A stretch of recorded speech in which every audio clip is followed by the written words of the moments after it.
Welcome to episode 82 of the Business Development Podcast. And on today's expert guest interview, we have President of Involvi Consulting, Ashley McKarney.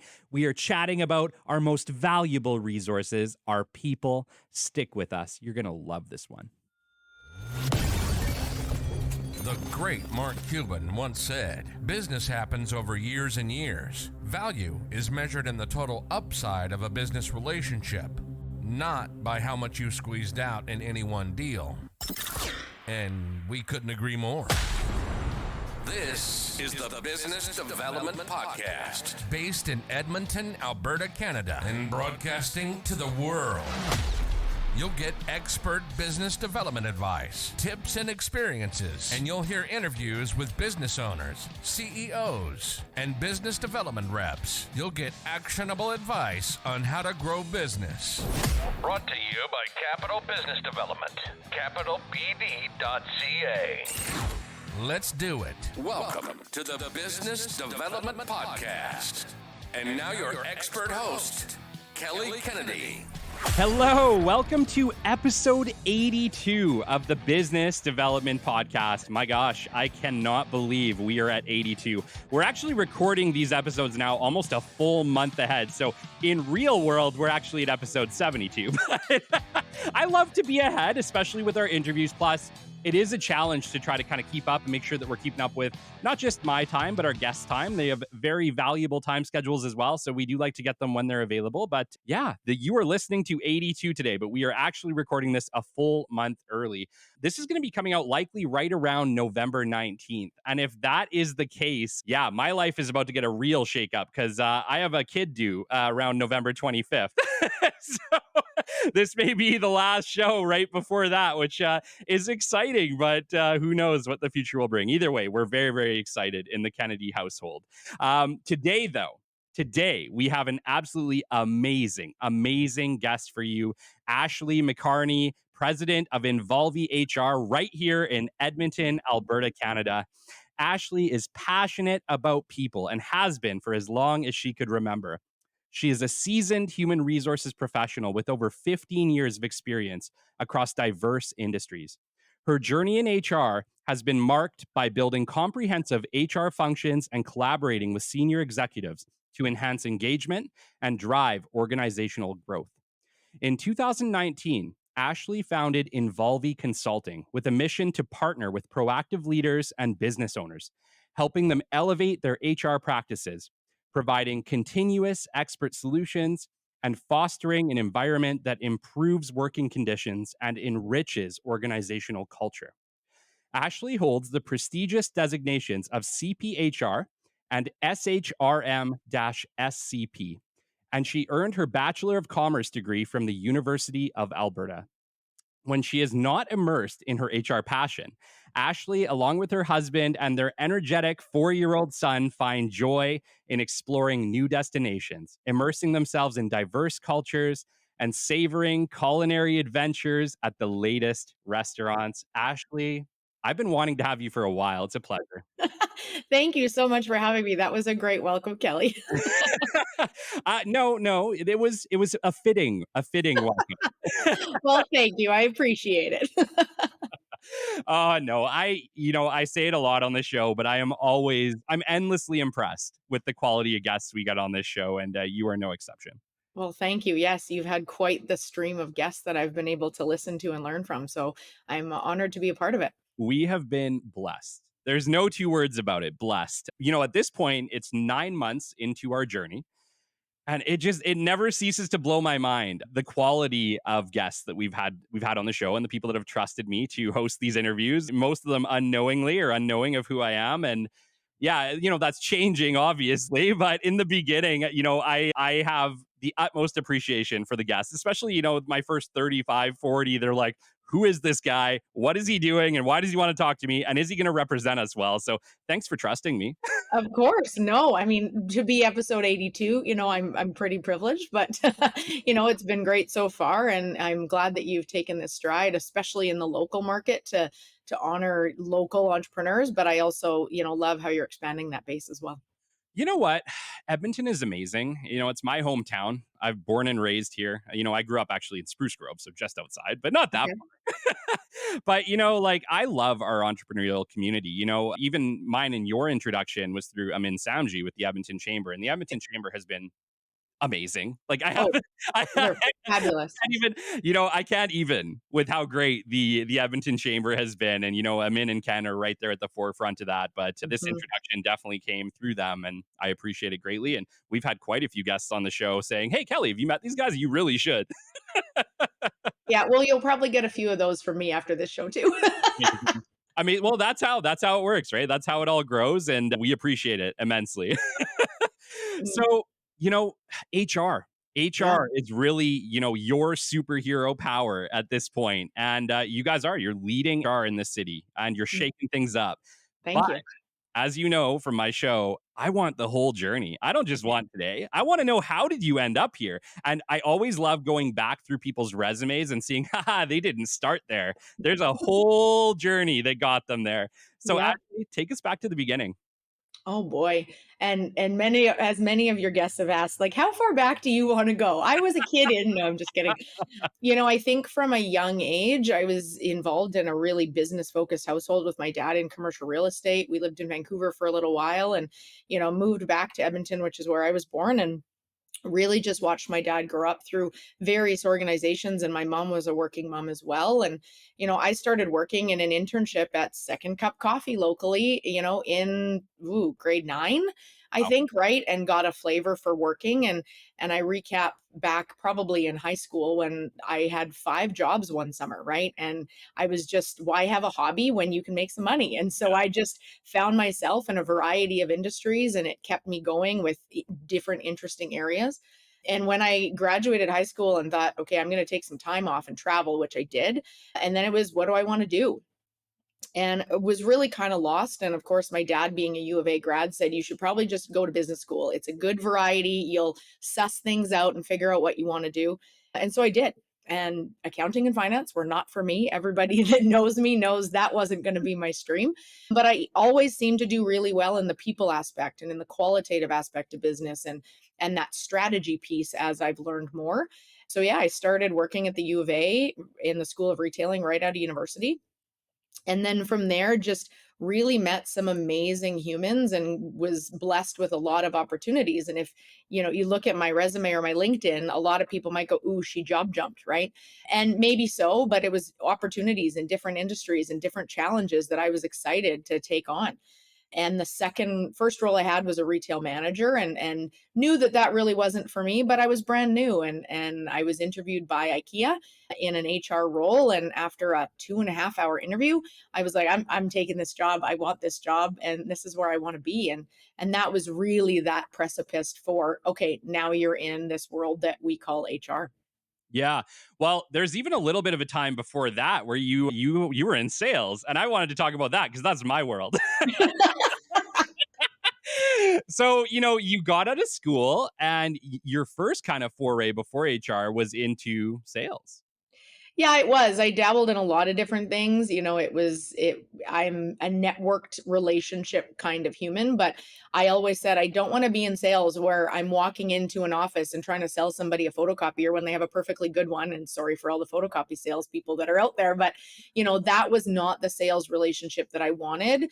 And that was all I saw as sales, right? Mm, And in HR, you could say we sell jobs yes. for the different brands that we work for. And so I was working in sales, prior to being in HR, selling jewelry and cars and a bunch of other things.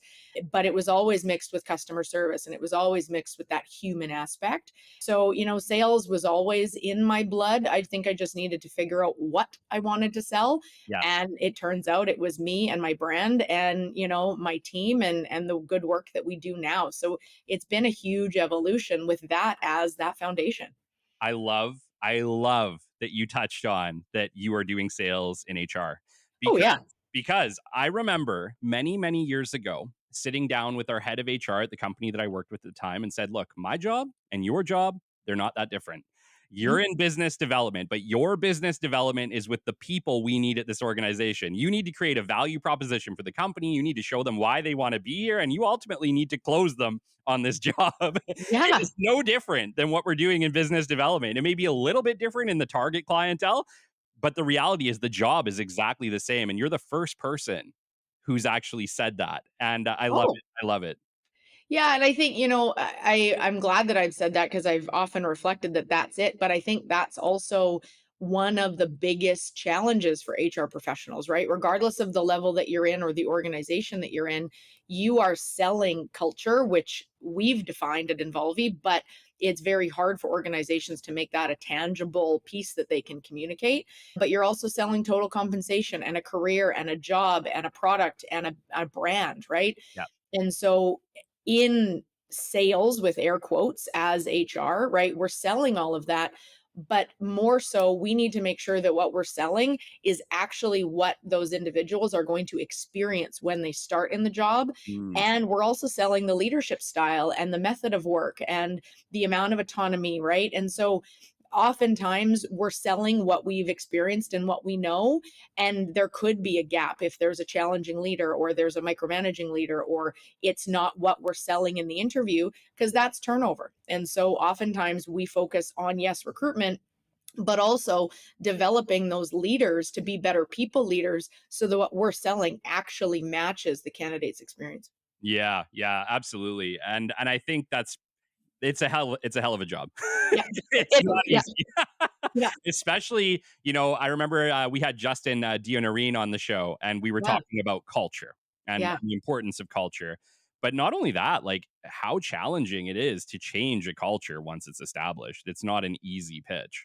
No, it's not, and it's incremental, right? And if you try and change it all at once, yeah, you might have some small wins, but the employee base are smarter these days. They care more about the impact, they care more about the brand, they care more about doing what we say and saying what we're going to do. And there's so many jobs available and there's so many different brands to work for now that we're on a global market with remote work, Yeah. right? It's very quick for a candidate to say, "Ooh, nope, that's not what I was sold in the interview. Peace out, I'm gone," because what else is hiding under the carpet that I might not know? Yeah. And that stability and that relationship with their team is these days of the utmost importance, almost more so than total comp, even though, that's always there. It's more about the impact and the feeling and those value connections with the brand and the role itself. Yes, yes. And the day to day is more important than it's ever been too, right? Like, you know what I mean? Like you said, it's not as like obviously people want to make what they want to make or whatever, but it's not enough. You know what I mean? People will quit jobs that they're just unhappy with or they don't feel connected with no matter what they pay. Yeah. I've had so many people lately quit a job with nothing to go to. And in my head, I'm like, I don't know how you do that. That doesn't give me stability, but you are your own person. Right. And they say no, because I wasn't doing a service to me or my family by being in a job that I really didn't want to go to. And I also wasn't doing the company a service because they weren't getting everything they need to get out of me and my salary and my impact. So, you know, I think people are putting their lives first for the first time in a long time, and that's a shift for leaders and that organizational cycle of, employees and growth and transition and change management. And a lot of organizations are almost lagging right now. Well, I think because the shift is happening on the back end, but the expectation for the business to still deliver on its products and services has not changed. And so No, but yeah. And so now you have to get creative about how you're going to deliver what used to just make sense. And you're having to get more creative on the back end with your staff to make sure that you're able to continue with the same level of expectation that has always been there, but under a new paradigm shift. I agree with you. And I think, this could be a whole different podcast topic. But, if I can digress for a second, I think it's always important. And I'm not naive to the fact that financials run the world and we need to be in the profit and we measure our profit through KPIs and products and service and customer reach and all of this, right? I'm not, naive to that fact. But if we make a switch at the leadership level to say, look, as long as every deal, sale, engagement that we do, we know we're in the black and we know we've built some profit in, what if we switch from being driven by KPIs, growth, and year over year success to, hey, how are our employees impacting that? Because we wouldn't have any of that without them. Yes. And I think at the core of it, let's say that we're best friends out of work and you really step in it and you hurt my feelings, right? Or you really step in it and we disagree. Sometimes in friendships, that causes a break and we're no longer friends. But oftentimes it's, yeah, we might need a little bit of a cooling off period, or people make mistakes, Kelly, we're still good, right? Oftentimes we see a switch in organizations where it's, no, you made a mistake, you're dead to me, I'm going to terminate you, or you're dead to me, I'm going to force you out or change your role, or all of these things that can impact people. Mhm. And we forget that these are humans. And we're not in an organizational place right now where we can leave our work at the door to go home and leave our home at the door to go into work. Yeah. And so with those all blending, I think a focus more on people leadership to develop them and grow them to then get the results that we want is the mindset set shift of a lot of successful business owners right now. Yeah. Well, you kind of you hit it. You hit it when you're talking about people that the division between work and home has never been more blurred. No. And I am a perfect example of this, and so is my fiance. We both work from home most of the time, like Yeah, 90. so do I.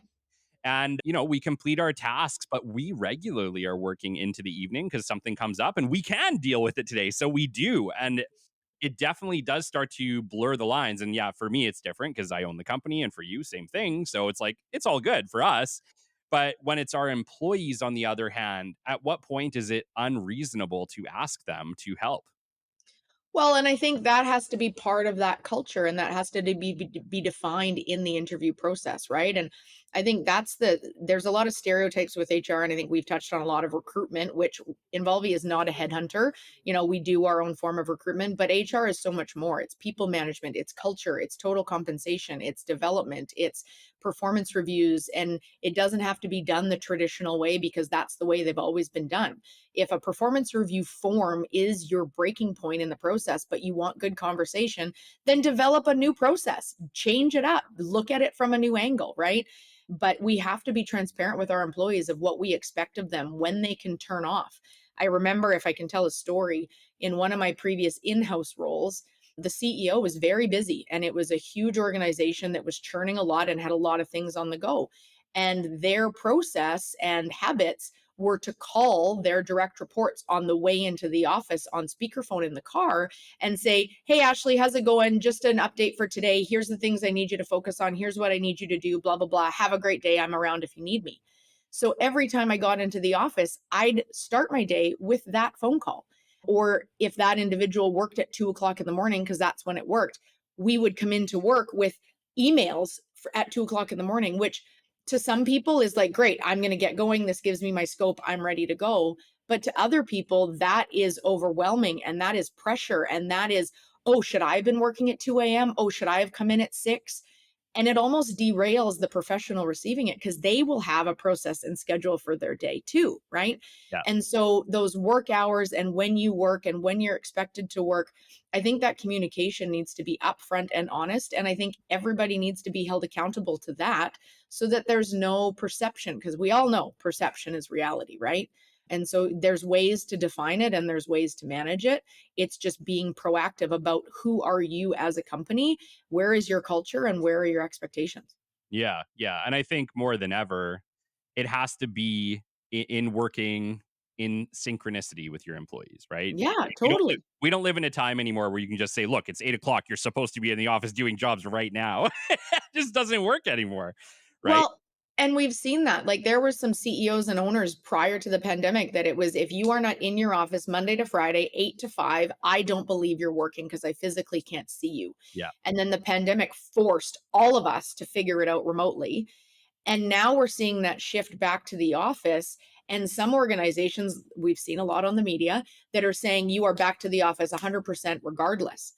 And the employees are almost a little smarter now, going, I'm going to scratch my head and I'm going to ask questions I wouldn't ask. If we were successful for the last 2 years remotely, what's the reason for coming back? Why are you interrupting my life? Why are you interrupting my flow? And that's causing some churn and that's causing some bold employees to ask some questions. Well, I think one of the questions you really have to ask yourself is, okay, let's say that you enact that policy and your employees into work at 8 o'clock. Are they may be in, but are they being productive? That's a completely different thing, right? The reality is, it's like, what you need from your employees is productivity. And you need to figure out how you're going to get that best. And if you just have an employee in who's like, crap, I don't want to be at the office, but here I am. So I'm just going to sit and scroll the internet for the next 3 hours, right? That's not helping you either. So where's the middle ground? Well, it's interesting because we've had this chat with your previous guest, Justin Dionerine, about, productivity hours and where people will spend time and what they are going to naturally do. And, I've had conversations with leaders going, if you look at the non-productive time in the office with, hey, I'm going to go say hi to everybody in the morning, and then I'm going to have a smoke break or a coffee break, and then I'm going to walk around and hang out a little bit at the photocopier or the kitchen, and then I'm going to take an extended lunch. We don't A lot of leaders don't see that as unproductive time because they're still physically there. But if I'm running downstairs to put a load of laundry in between meetings, that's all of a sudden unproductive, right? Yeah. But it's actually giving me as an employee more work-life balance. And I would probably work harder in the productive hours because I have that freedom. But according to Justin and a lot of, psychological traits in humans, some people need an office environment to be productive, and some people need a quiet at home space, and some people are both. Yeah. And so coming back to that people leadership aspect of HR, or I call it people operations, and we can chat about that later. It's all about getting that balance and finding out who your employees are to then figure out the best way to, get productivity out of them and have a good working relationship. Yeah, yeah. I remember talking with Justin about that. And what we were talking about was in the beginning of the pandemic, because, Yeah. I had worked better part of a decade in offices. And so Yeah. for me, when I was in an office, dressed up for work, doing what I need to be doing, I could flip a switch in my head. And in the beginning of the pandemic, I was one of the people that really, really struggled with working from home.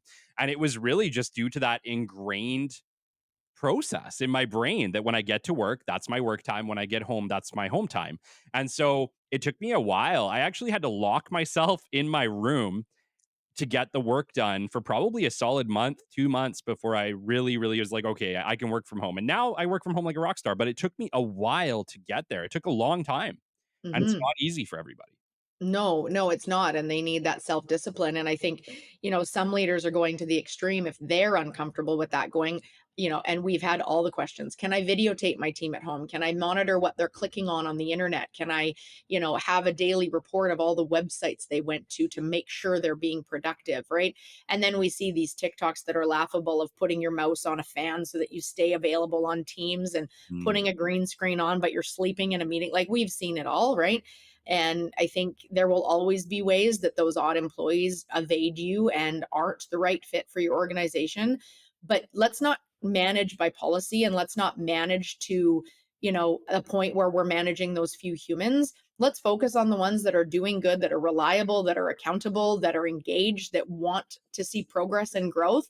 And maybe let's have tough accountability conversations with those odd few that maybe aren't measuring up. And I think, we're seeing a lot of that today. Is those difficult conversations are the biggest challenge for leaders because they just don't want to do it, and none of us do. yeah. If we love having difficult conversations and termination conversations, I'd question your heart and if you have one, right? But Yeah. at the end of the day, none of us like it, but it's a gained skill that does make the world go round. People want to hear feedback. Yeah, yeah, for sure. And I want to get into this as we get further on, and Yeah. I especially want to get into how you manage that with Involvi and your staff, because I feel like you've seen it everywhere, so you must have the best model.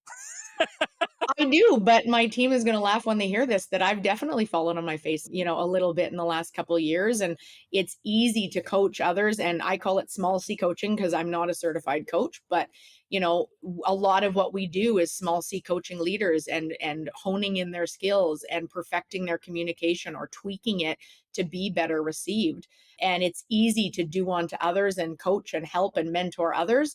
But then when you look in the mirror and now it's your employees and your team, and your passion is mine has now become the Involvi brand that the team has adopted and owned. Yeah. It's a different thing when you're looking at your own team. And so we always want to have that empathy with the clients that we're working with. And I'm the first to say, hey, I messed up, or I shouldn't have done that, because it's all a learning journey, right? And nobody's perfect. And certainly I still have lots to learn. Oh, me too. Me too. Yeah. I talk about it all the time on the show too. The hardest company to market is my own.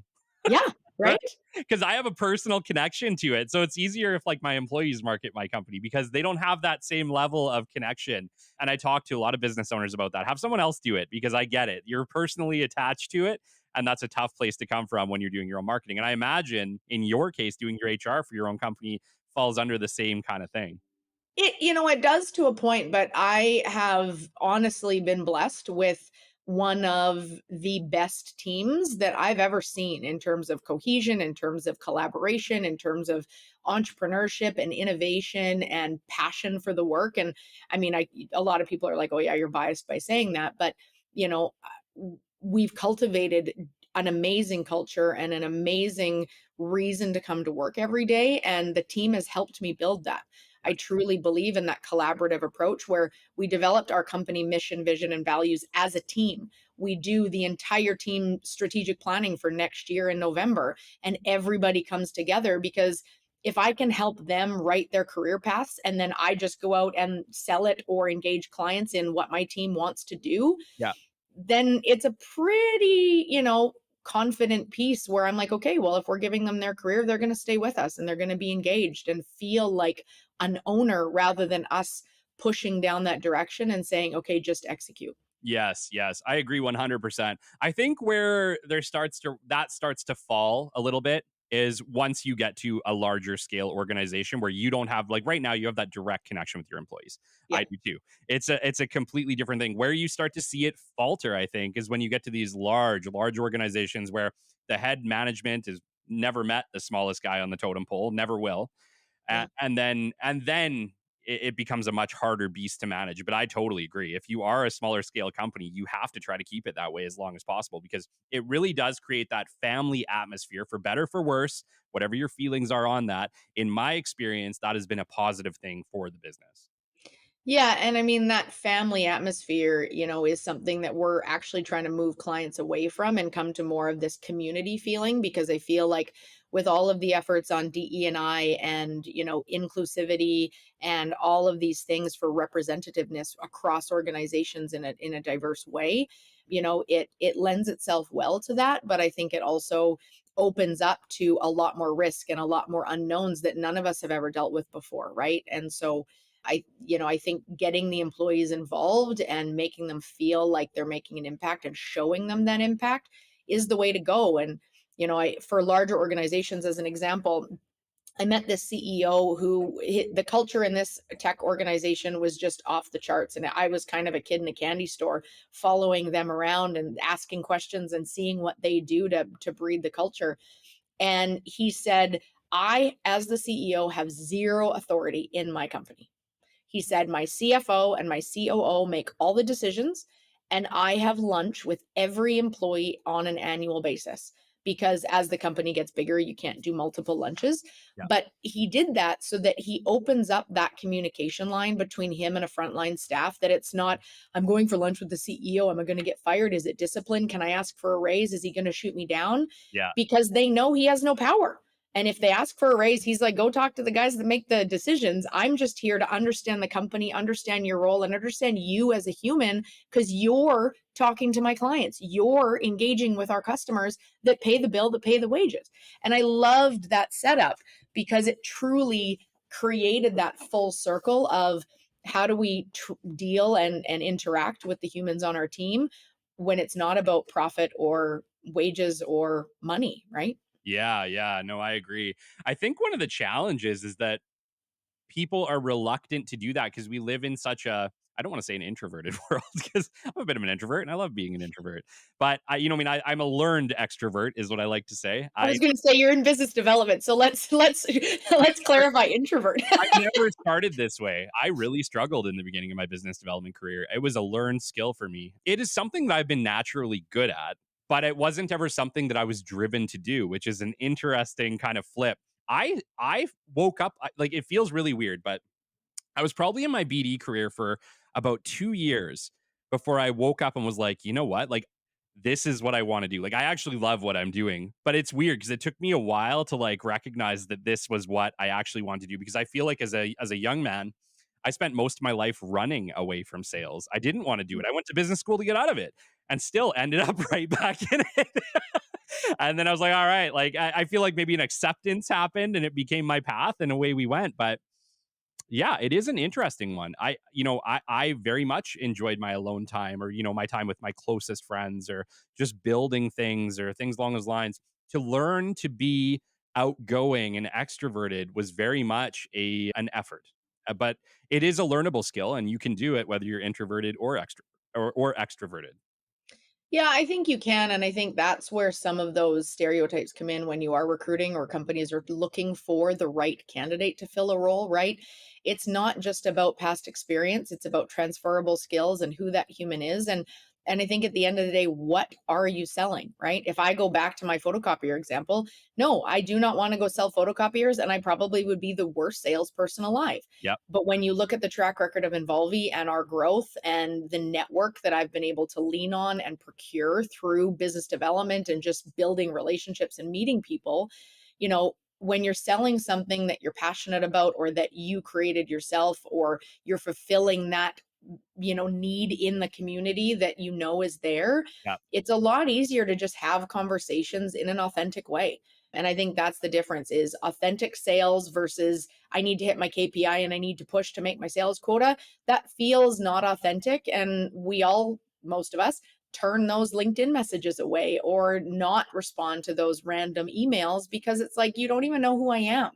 Yeah. Right. So, yeah, I think authenticity is a huge part of how I've built my BD career and how I've networked. And I think that's one of the keys to success. Yes, and you hit on the other key, which is belief in your product or Yeah. service, right? I agree 100%. One of the first things I say is, like, if you can't get behind the product or service you're going to be marketing, you need to just go do something else. Like, you can market anything in the world if you're in business development or you're in sales. Why would you market something you don't like or you can't get behind? Right?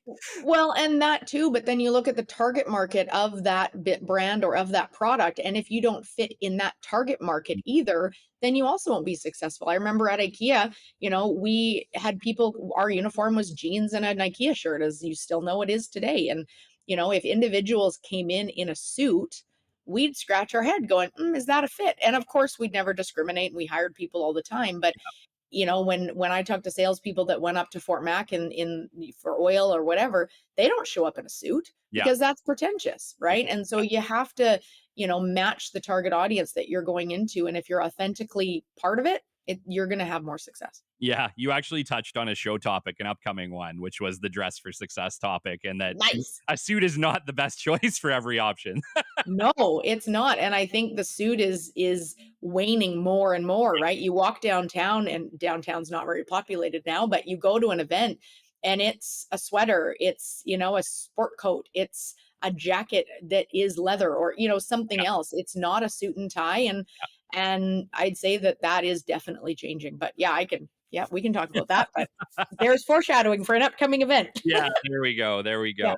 Yeah, no, absolutely. One of the things that I wanted to talk to you about was you've been in HR a long time. When we're talking Mhm. back to IKEA now, that's what, 2011. That's a Yeah. little bit ago. Yeah, a little bit. Let's not age ourselves, but sure. What was different back then? Obviously it's, we're going on what, 14 years since that time. What was it like then versus what it's like now? The world of HR. Yes. I think it's changed a lot, and it's continuing to change. And part of my mission as a professional and as an owner and as my team supports clients is to change that perception. So, starting the journey even before IKEA, because in my management roles, of course, you do HR, right? And, Sure. and you lead the HR portions. But I think, traditionally, HR is very administrative, and stereotypically we're the hire fire police, we are the policy police, we're the no fun. We go out on events and it's like, are you wearing your HR hat tonight? And it's like, Mhm. God, I hate that because I'm still a human, right? Yeah. And there's a lot of stigma with I'm being called to the HR office. And I think traditionally that is what HR is. But my goal is to transform that HR through the work that we do and the work that I've done as a professional, and really focus on building better people leaders. Yes, you need the compliance, and yes, you need everything.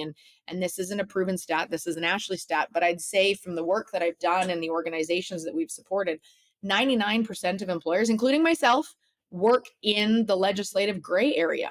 Yeah. because we know the risk if what I call the piper comes calling and you get a regulatory body coming at you. But the other side of it is if you build a team of engaged humans that are passionate and you've got transparency and good communication, you're all working towards the same goal.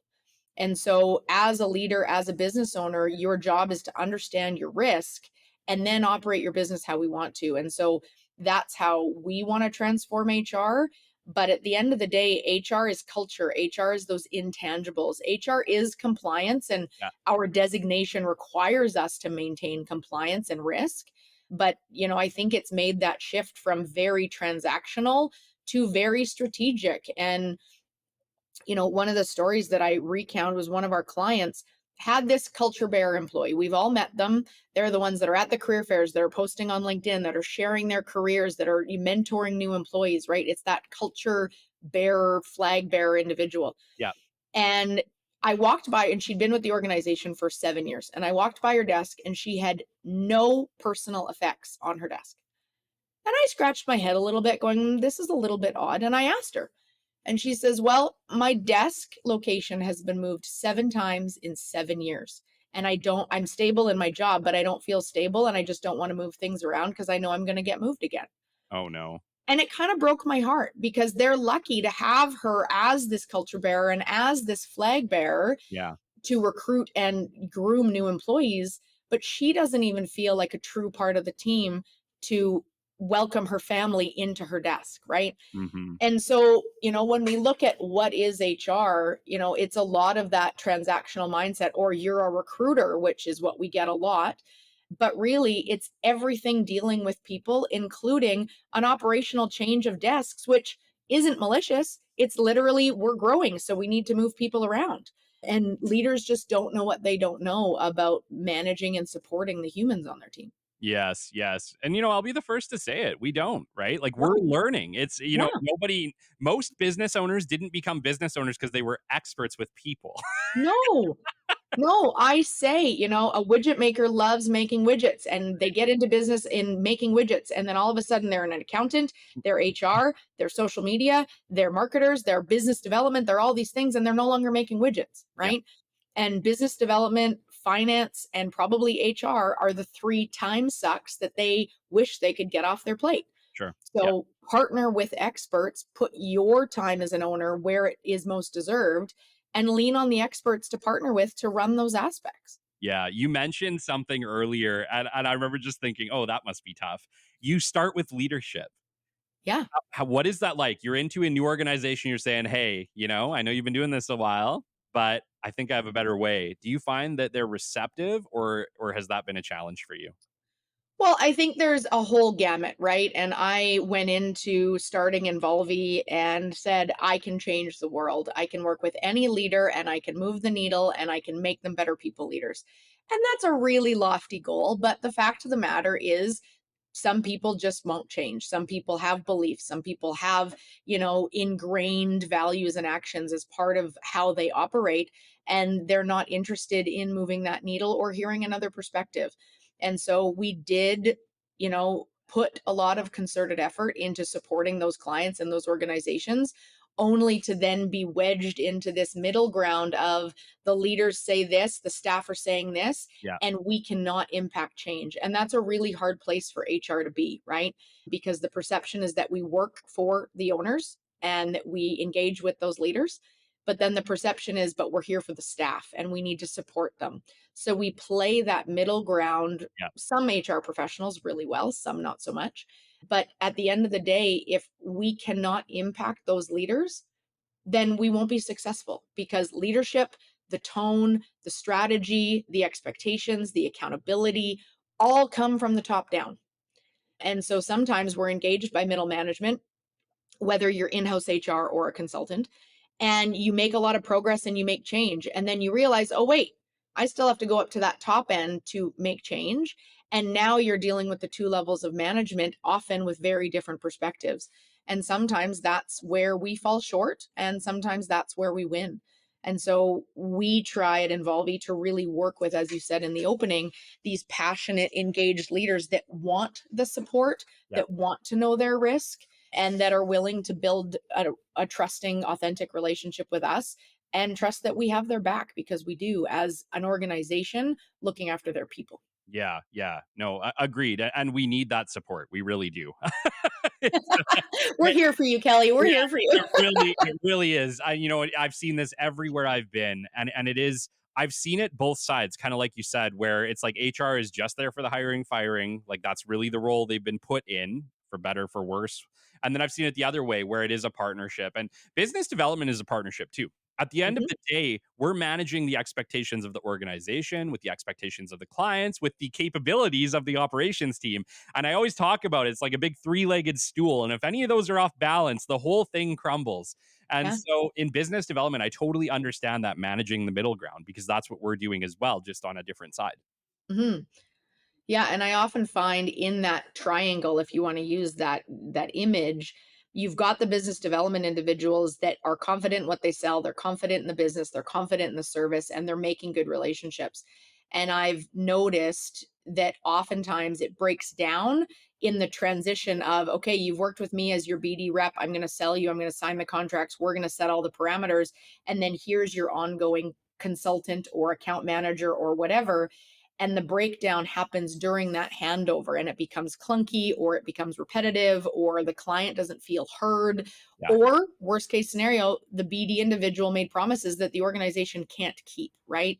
Yeah. And so I've made a concerted effort, and it is part of, our biggest challenge is making sure that transition works well, because I can't manage all 45 or 50 of our clients myself plus our team. Yeah. And so we've tried to really make sure that handover process is even if it's a lot of crossover and a lot of repetition, I can have confidence and the team can have confidence that we are all on the same page and those balls aren't going to get dropped. Yes, yes, agreed. And one of the other challenges that I see regularly is that we don't have dedicated account management, which, wherever possible, as soon as a company can afford to do so, they should, because then it allows your BD person to be really great at the new business development, which is where you need them.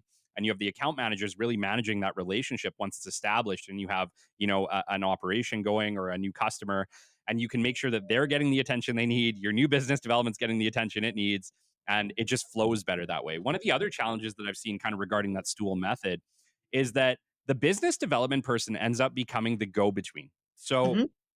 where you have upper management saying, we want to meet these lofty goals, here's the targets we want you to take on, go and get as many as you can get. But then you go and sit down with operations and you're like, hey, like, this is my instruction, and they look at you like with wide eyes and they're like, we can't do that. We don't have capacity to take on that many clients. Yeah. What are they thinking? We don't have that model, or we can't support that growth. Like, we can only do like maybe a quarter of that. And that ends up being a challenge. So my other piece of advice to people listening today is, make sure that, high level management, that you are having, weekly updates at least with your operations team to better understand what they can support before you decide that you're going to implement a new lofty goal. Because while I love executing lofty goals, it can be bad. It can be very bad for your company if business development is successful and you are not prepared for it. Well, and I think, focusing from that back to the HR piece is I have seen countless times where the BD and leadership team are pushing, as we referred to earlier, with a strategy or KPIs or targets, and they're not actually talking to those frontline staff that are getting all those increased work levels. Yeah. And if those staff have capacity, great. But if they don't, you're now further disengaging them because A, they're overworked. B, they don't know how they're going to get all this done, but it just keeps coming. Yeah. And C, they don't feel heard because they're trying to say, I need help, but they're not getting the help and they're not being asked, how come this isn't working? Right. And oftentimes there's that disconnect, as you said earlier, especially in large organizations when the right hand is up here at the boardroom table and the left hand is doing the work. Right. There's a lot of people between those steps that need to be heard. Yeah. And usually it's budget, usually it's resourcing, right? Accountabilities, things like that. And being able to come full circle and bring the right people to those planning conversations Yeah. will only benefit the organizations in the end. Yeah, and I want to get on that front line because we've all heard about the labor shortages, especially Yeah. here in Alberta. What's going on? What's happening there? Yeah, and I mean, again, we're not headhunters, so, we don't have the biggest pulse on recruitment, but it is what we do for every one of our clients. And, I think there's challenges at all levels. Frontline workers, yeah, there's a lot of I'm going to leave you for 25 cents, or no, I don't feel like working today. And I got a call from a random employee the other day from a non-client saying, "What if I don't want to go to this job tomorrow? What's my legal requirement?" And I'm like, okay, so you're in your 90 days. You don't have a legal requirement. Just call and say, I'm not coming back. But the world is small and people talk. Yeah. And Edmonton's a lot smaller than we think it is. And you will get a reputation, right? Depending on the level or industry that you're in. Yeah. And so I think, a lot of the working population right now that's entering the workforce or at that lower level is very transactional, wants those quick wins, wants that, recognition, but they also have a little bit of unrealistic expectations with how much they should be earning and what they should be doing, right? And a lot of people are going into entrepreneurship, solopreneurs, starting their own business, trying to be a consultant. And if it works, great.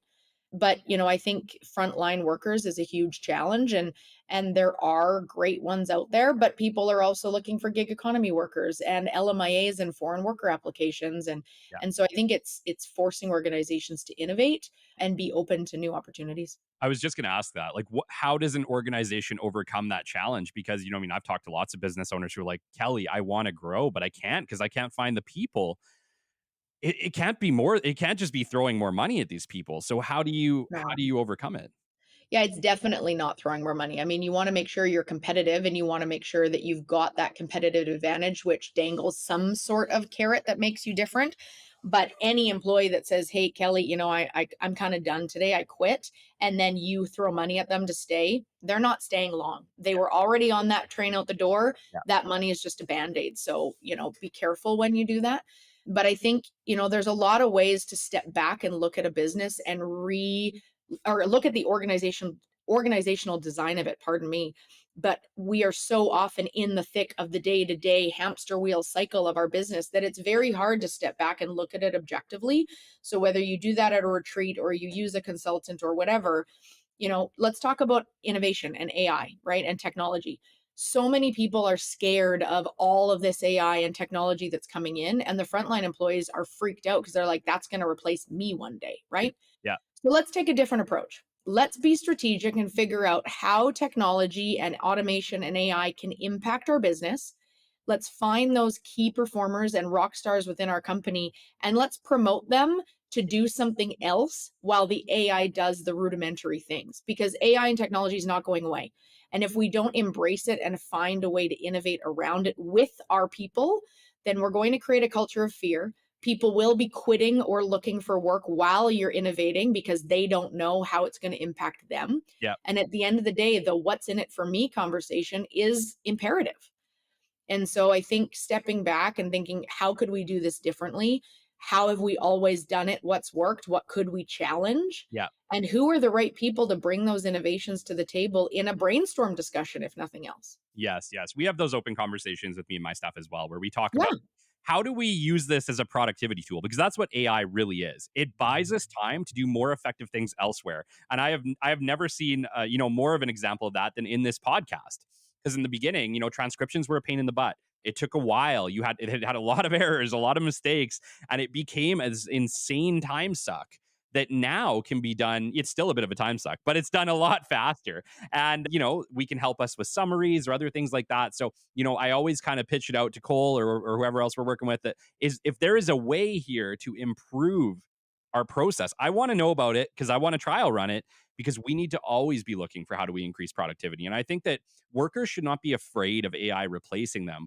What you need to think about is how could I get more out of my day if I implemented AI so that the time that I have can be better spent doing human things? Yeah. Yeah, and a couple things I'll touch on there. One is one of the things we get all the time is, well, AI created the resume, AI created the cover letter, right? I'm doing a virtual interview so that person could be reading their answers off the internet or off a prepared thing. Okay, great. We can all have an open book test and probably pass, but how do we innovate our recruitment process to challenge the critical thinking and application of that human's knowledge and expertise, right? So it's no longer just a, hey, let's have a conversation, let's interview you. How would you handle this situation? Okay, you're hired, right? How do you implement a coffee with that person? I've had some salespeople go for coffee with the candidate in their car, because now you're going to see how they, Yeah. manage their car. Is it clean? Is it messy? Do they drive fast? Do they obey safety? Go for lunch with them and the team that they might be joining. At Involvi, we do a case study. So here's a case study of a couple HR scenarios. In the final interview, talk to us about how you'd approach them, Yeah. because they can't fake that. They can't get ChatGPT to tell them that, and we won't know it as professionals going, oh, that's really rudimentary and that's textbook, right? I interviewed a 4.0 GPA student back in my early career, and I said, so how would you handle a difficult employee if you were managing their performance? And the person said, well, my textbook said I would take steps 1 through 4, and this is step 1, this is step 2, 3, and 4. And I said, okay, I appreciate that, but how would you apply that? And they said, I've never had a job, so I don't know. I'd follow the textbook. Mm. And so now we're looking for internships. We're looking for that learned experience and that practical application. And I think that should be brought in to avoid the fear of plagiarism or ChatGPT writing stuff for us. You just touched on the younger generation, and that's something that I wanted to talk about. What has your experience been like in working with some of these newer grads? Maybe our 2000s generation. I'm not sure the exact letter for that, but ones that are 2010 and up, 20 or 2005 and up. How Makes are me feel they? so old. I know. Don't worry, me too. but but how are they like to work with? Or how are they integrating into the workforce in your experience? Yeah, and I'm going to be careful not to stereotype, because I think there's all the gamuts based on how you grew up, your value set, your family, your beliefs, your work history. Like, so, I want to be careful not to stereotype, because I see them broken every day. But, I think that generation forces us to think more on our feet, forces us to move a little faster, brings new ideas. I mean, I've got a member on my team that is so techie that, she comes up with things that I'm like, oh, yeah, let's do that. Right. And so I work with individuals of the younger generation and or new out of school, regardless of physical age, because they've got those new ideas. They've likely been introduced to that technology that somebody that's been doing certain things for years may not even be aware of. Right. And so embracing that, empowering them to take on a project. I'll give you another example. I hired a mature student from Nate, and she's still on our team, and she came in, and likely you talked to Justin about this, but how do we define culture, right? Whether it's in recruitment or performance reviews or expectations, that culture is a qualitative thing that usually is a feeling. It's not, here's an answer to a KPI, right? And so we created this culture book. And this culture book is not policy, it's not procedure. We do it through focus groups, and we figure out how to define the culture at that organization, so that when somebody comes in, they get this digital book and they get a feeling of, oh, I'm going to be celebrated. I'm going to be challenged. I'm going to be invested in. I'm going to have fun at work. The lunchroom looks like this, or whatever the case may be. And so being able to define that culture, I think, speaks a lot more to that younger generation. We were interviewing a new client the other day and meeting with them and understanding them. And they said, well, we need to hire these people first, and then we'll figure out our culture as project two. And I said, I hear that. And if that's your goal, we'll meet it. But allow me to challenge it, because this younger generation that is coming in, if you sell them on a culture in an interview process or tell them what it's going to be like, and they get in and it's not that, Hmm. they're the first one to say, ooh, something's fishy here, I'm gone. Yeah. Right. Yeah. And so putting that effort in and showing them the stability, the growth, the opportunity, and the ways that their knowledge can be utilized and enhanced, Yeah. I think is where that younger generation is looking for their career to start. Yes, yes. I don't think anyone likes being blindsided. So No, no, I think more so than ever, though, agreed. More so than ever, you need to be congruent with what you are saying. Don't be promising things you don't do. It's exactly. It's going to bite you. And it's going to bite you in anything you do. So that's just a good way to live. Yeah. Well, and if you say, we have goals to get the company here, but today this is the realistic preview, Sure. then you have to also make sure that you've communicated how you're reaching those goals and that they see it. Yeah. Because oftentimes it's those HR projects, unfortunately, that if you've got extra budget, it starts. As soon as the budget stops, the HR project stops. And then it's a lot of unanswered promises, right? Yeah. And that's any discipline. I've just got a lot of experience in HR with it. Yeah, no, for sure. And I want to get into that now. So bring us into Involvi. I know that when we kind of started talking about this, I know that when you started Involvi, you didn't want the status quo. You wanted to disrupt things a little bit. Bring us Yeah, into what is Involvi. sure. So, going through my career and working in a variety of industries under a variety of leaders, a lot of it was larger organizations, North America wide, global public companies, and a few not for profits. And having that experience really set me apart, I think, for starting Involvi. But I always wanted to be an entrepreneur. But, being the breadwinner, being, a partner with my husband in making our house run, it's a big challenge, as you know, for going out on your own and not having stable income and going, I'm going to sell what I think is great. Let's see if people agree with me. Yeah. And so, when I was on maternity leave with my son, who's now 4, I lost the job that I was on maternity leave from. And it was all good. We did it in the best way possible, but it left me sitting back going, okay, what do I do now?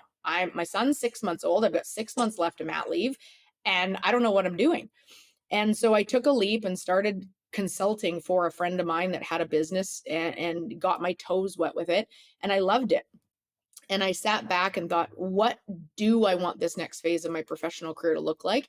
And it was all surrounding impact and wanting to actually make impact and wanting to make those relationships better on a smaller local level. Because back to the widgets, that widget maker doesn't know what they don't know about HR law or humans or employees. Yeah. And if your server breaks, most people are not going to go in and fix the server because there's wires and cables and data and electricity and all the things that we don't know about. Yeah.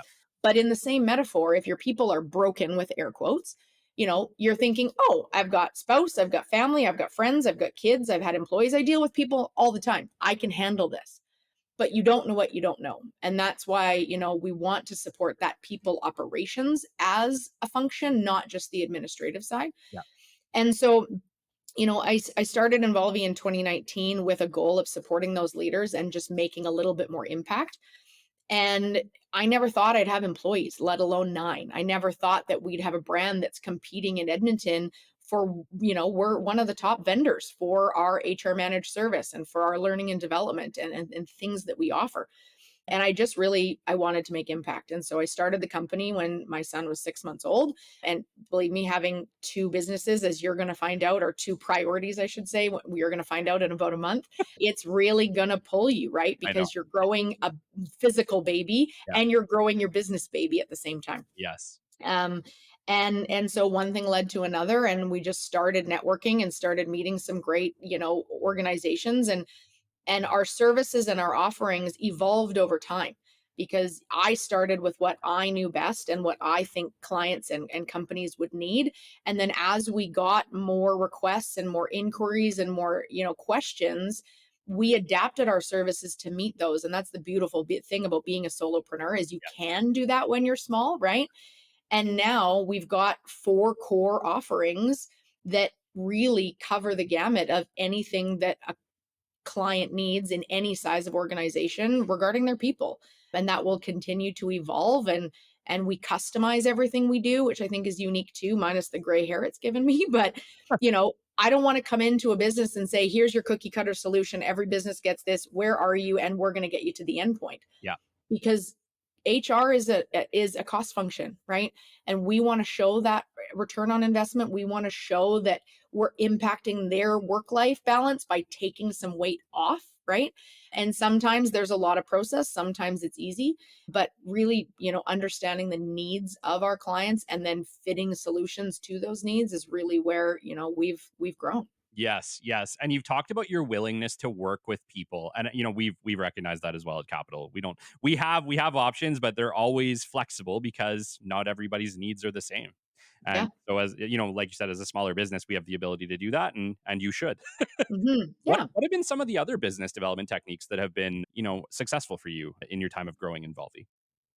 Oh boy, that's a long answer. I think for anybody listening, when I was in university, you can call it egotistical or naive or whatever you want to call it, but I went to these meet the employer nights as a student and I shook hands and said hi to some presidents of national organizations and I left going, they'll remember me. I'd follow up with an email and then I'd get disgruntled when they didn't remember me or when they didn't call me back. Right. And naive to think that they're going to remember little old me from Edmonton when they're from Toronto or whatever the case may be. And so about 7 years ago, I started to intentionally network and be authentic and be in rooms that I was passionate about and want to learn more about others. And I think through that journey, I learned a lot about myself. I learned a lot about what I have to offer, and I learned a lot about who I want to work with and the people that I want to surround myself with.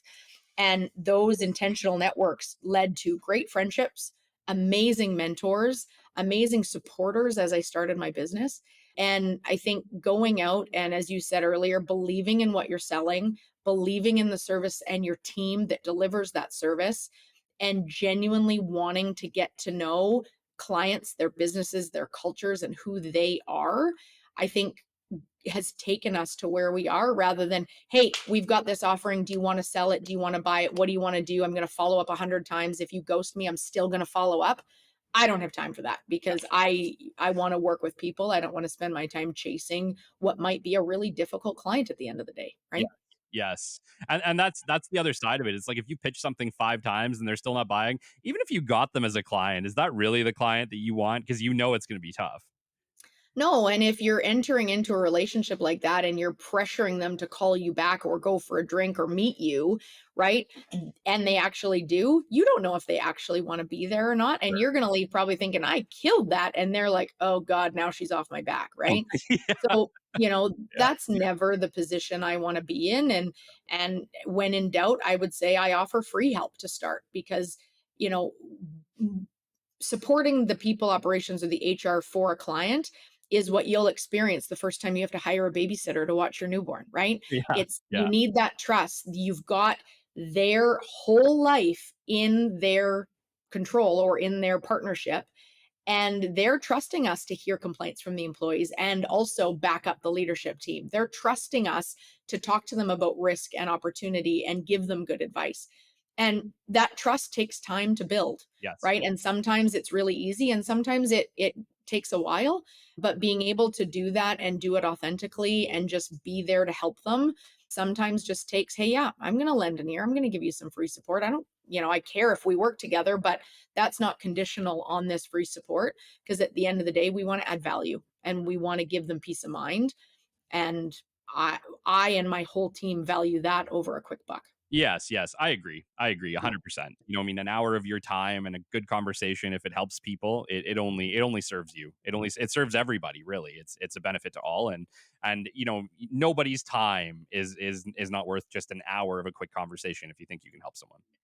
Totally. And, I think entrepreneurship is a lonely world, Mhm. right? We have our mentors, we have our spouses, we have our employees, but being an entrepreneur or a solopreneur, you don't know what you don't know. And sometimes it just helps to vent. Sometimes it just helps to talk through something and give that person some confidence. And sometimes it's just nice to know that there is a phone call you could make if you need that help. And that's where my love for people and helping people has come in. And now we've just been able to do it on an organizational level rather than me being a psychologist or a coach or a one-on-one, right? So yeah, it's just a different way of supporting people. That's been one of the biggest blessings of having a show like this is that so many people, and what I mean, I'm so proud of the people that have had the courage to reach out to me because I know that it can be a daunting task. I know I struggle to do it. So when people reach out to me and say, hey, Kelly, you know what? I know that you could potentially help me with this. Here's a challenge. People know if they reach out to me on LinkedIn, I do typically respond back and try to give them some help because I would want the help myself. Well, and there's so many vendors, organizations, companies that just want to help budding entrepreneurs, whether it's the venture mentoring service through the U of A, whether it's, we deal with Scotiabank and they've got a women's initiative. So they support specifically women entrepreneurs through this and help them get credit, banking, everything they need and hold networking events, right? To bring the community together. There's other community events where it's not a formal event, but it's come and meet like-minded people, right? Doesn't matter the industry, doesn't matter what you're selling, because you never know when I can refer you as a business development fractional support, or you could refer me, or maybe there's two business development people in my life and you fit a client and the other doesn't, or vice versa.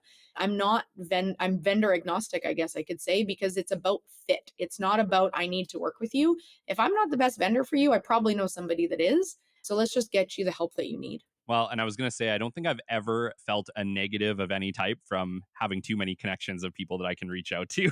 Right?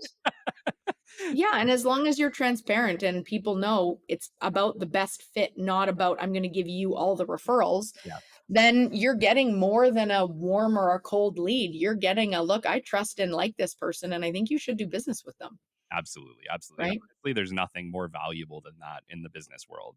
No, and there's so many trailblazers that I can do it, or I'm going to be a vendor and I'm going to do this. And it's hard to vet them nowadays, right? And it's hard to trust. And I have been, we'll call it screwed over by a few vendors that I quickly trusted, right? And I've learned my lessons and I can share those experiences, and I'm sure I'll be burned again. But we have a lot to learn as entrepreneurs, and it's a never-ending journey.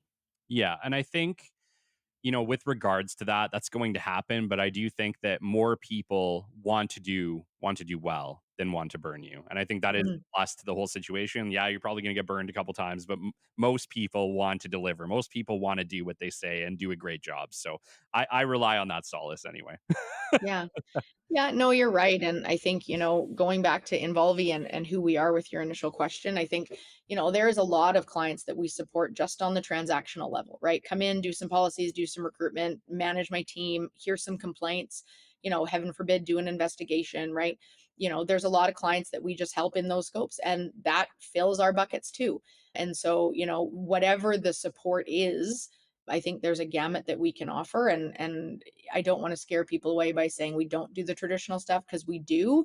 We just want to help them innovate so that that company is around in 5 to 10 years, because we never know what's coming down our path. And I don't think any of us expected the pandemic. And I started the company the month before the pandemic officially on LinkedIn, and that was scary, Yes. right? Yes. I did Yeah. I did too. So we launched December of 2020. So I'm right there with you.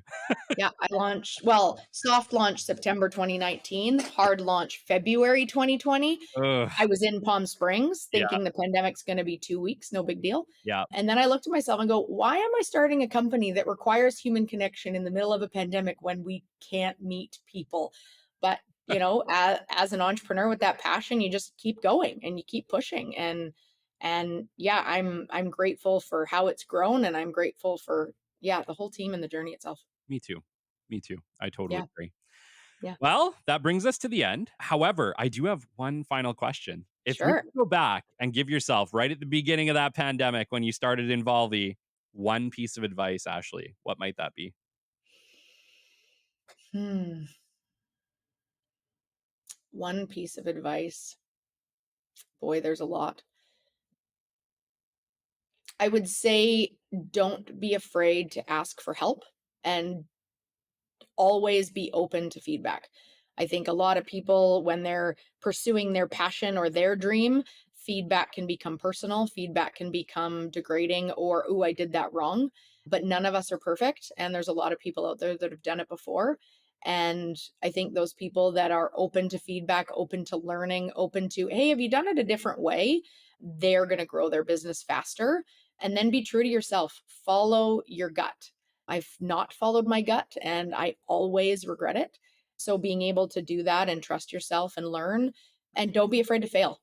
I know you asked for one, but I've given you three. Like, fail forward, because failing makes better building blocks and helps you learn. And it's not a failure, because we fail every day and you just have to embrace it. Yes. Yes. No, that's Yeah. amazing. Do you guys operate across Canada right now? Yeah, so Involvi is based Edmonton and surrounding area. So we have about 45 or 50 clients that we support on an ongoing basis, Yep. mostly Alberta based, but we do have Western Canada based and scoped clients. We have some clients in Eastern Canada, and we even dabble in the US a little. We won't do US compliance per se because every state and federal piece is, very different from Canada, but we can do leadership development, learning and development, culture, other programs across the border. So we're not Alberta specific for sure, and we're not industry specific as well. Okay, amazing. And if people want to get a hold of you, Ashley, what's the best way? Yeah, the best way is check out our website, which is newly going to be revamped. So we're launching a new website hopefully in November, but it's involvi.ca. You can reach out to us through that. You can find me on LinkedIn. We've got our Involvi page as well as my Ashley McKarney page. And there's phone numbers and emails to get a hold of us as well as a contact page. So we'd love to have any conversations with anybody that's interested. Amazing. So if you need HR services, Involvi HR, Ashley's amazing. And it's been an absolute pleasure, Ashley. This has been episode 82 of the Business Development Podcast. We've been blessed with Ashley McKarney, president of Involvi HR. And until next time, we'll catch you on the flip side. This has been the Business Development Podcast with Kelly Kennedy. Kelly has 15 years in sales and business development experience within the Alberta oil and gas industry and founded his own business development firm in 2020. His passion and his specialization is in customer relationship generation and business development. The show is brought to you by Capital Business Development, your business development specialists. For more, we invite you to the website at www.capitalbd.ca. See you next time on the Business Development Podcast.